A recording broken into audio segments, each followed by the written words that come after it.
Stepping up to the couch, it's Brian, who led the league last season in cracked screens. But with his new athletic case, it looks like that won't be the case. Touchdown, Brian!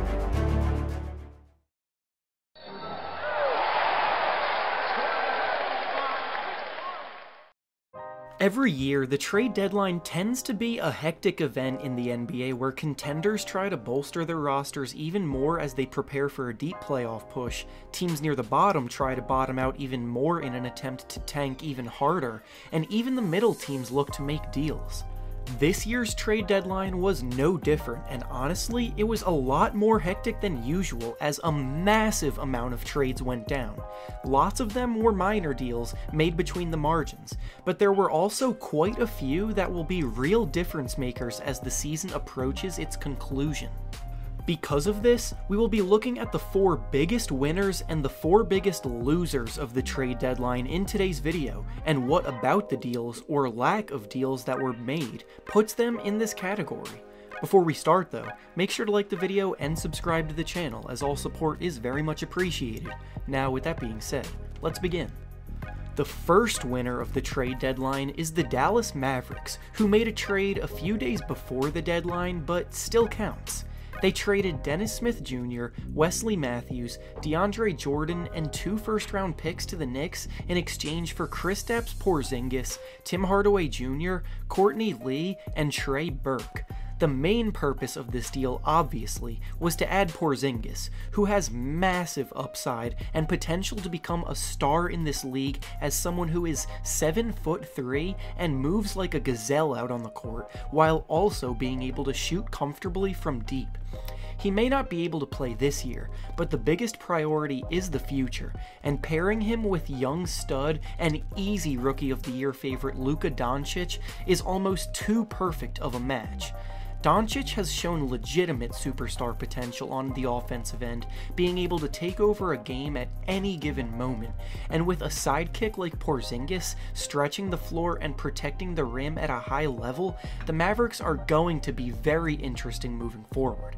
The only thing they have to worry about is Porzingis leaving after a year in free agency, but he's already shown a willingness to make it work, and he and Doncic have a budding friendship that could also convince him to stay here for a very long time.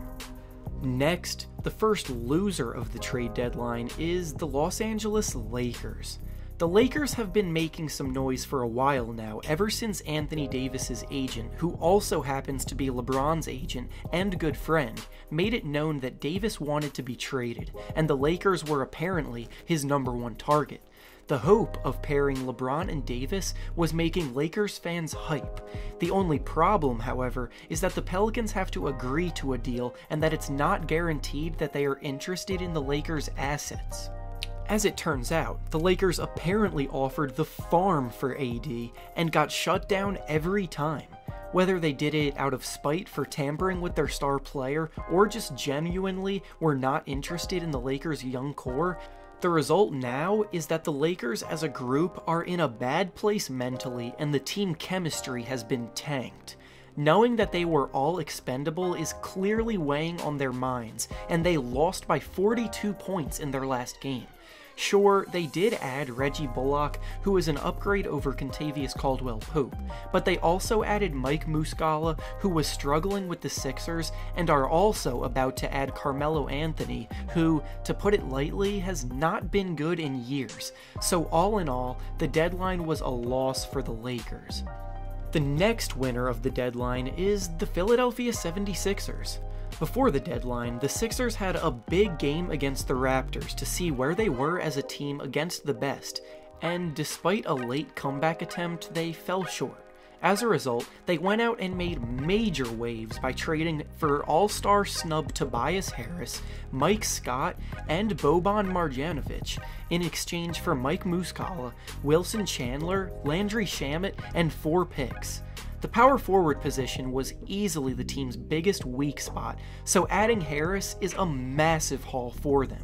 Harris honestly should have been an all-star this year in my opinion, as he's been a 20-point-per-game scorer while shooting the ball extremely efficiently, and over the last 2 years, he's been one of the 5 best volume shooters off the catch in the league, which will fit perfectly next to Ben Simmons. The starting lineup is now arguably the best starting 5 in the East, and the bench that used to be miserable is now fairly improved to looking to be at least decent. The Markelle Fultz saga also came to an end when they traded him to Orlando for Jonathan Simmons and a first and second round pick, and the Sixers also added James Ennis essentially for free. Their bench is now filled with wing players that are capable of stretching the floor and playing good switchable defense, which was their biggest concern against Boston last year. This group will probably need some time to gel, but come playoff time, they can be scary. The next loser of the trade deadline is actually the team that Anthony Davis is still on, the New Orleans Pelicans.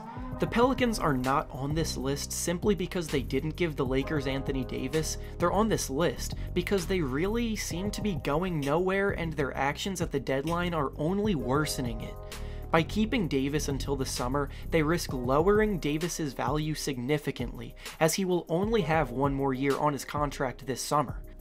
They seem to be relying on better offers coming, possibly from the Celtics in the form of Jason Tatum and other assets, but the problem with that is that Danny Ainge has never been known to offer massive packages for stars, and for a team that is losing leverage as time goes on, what makes them think Ainge will change that now?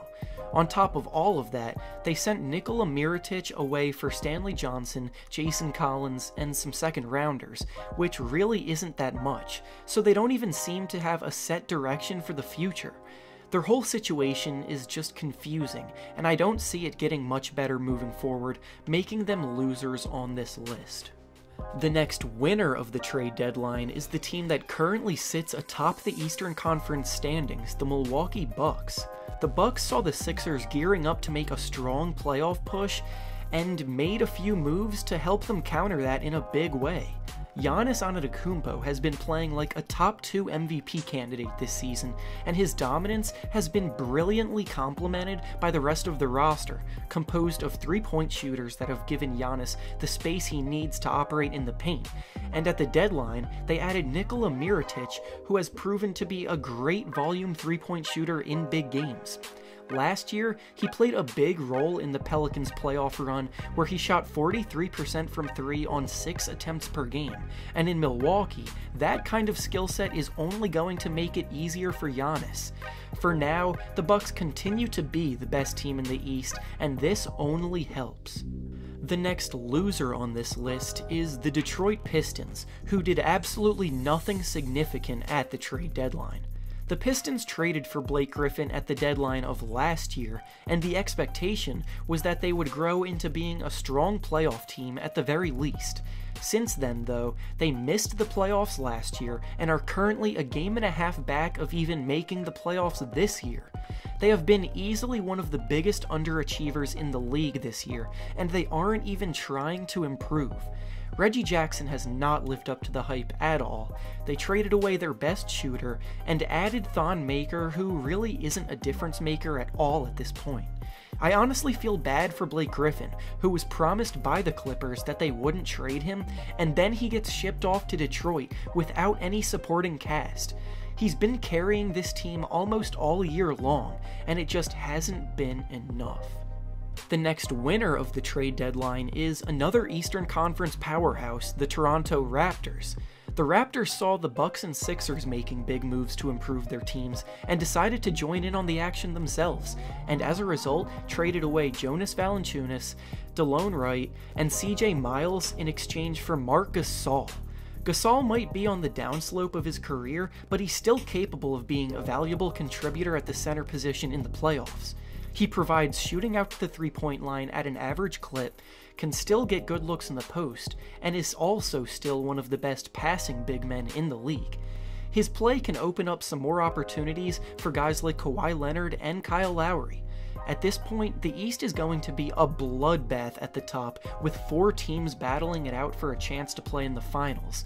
3 of them got better at the deadline, but 1 sat things out, which actually brings me to my next point.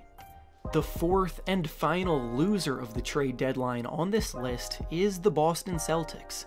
The Celtics sat back and watched their biggest conference competition improve their rosters while they did nothing, which shows to me that they are confident in what they have, but should they be? They weren't much better or worse than the other 3 before the deadline, having actually been underachieving for most of the year compared to preseason expectations, and now they might have been passed up. Gordon Hayward hopefully progressing towards his pre-injury self is one of the few things they have to look forward to in regards to improvement, and that might not happen this year. Kyrie Irving has been outspoken about his future being up in the air, and a second-round exit from the playoffs could be what pushes Kyrie to leave in free agency. By being complacent, they could be costing themselves, and because of that, they land on the losers list in this video. And with that being said, that's all I have for you today. Thanks for watching, and I'll see you all next time.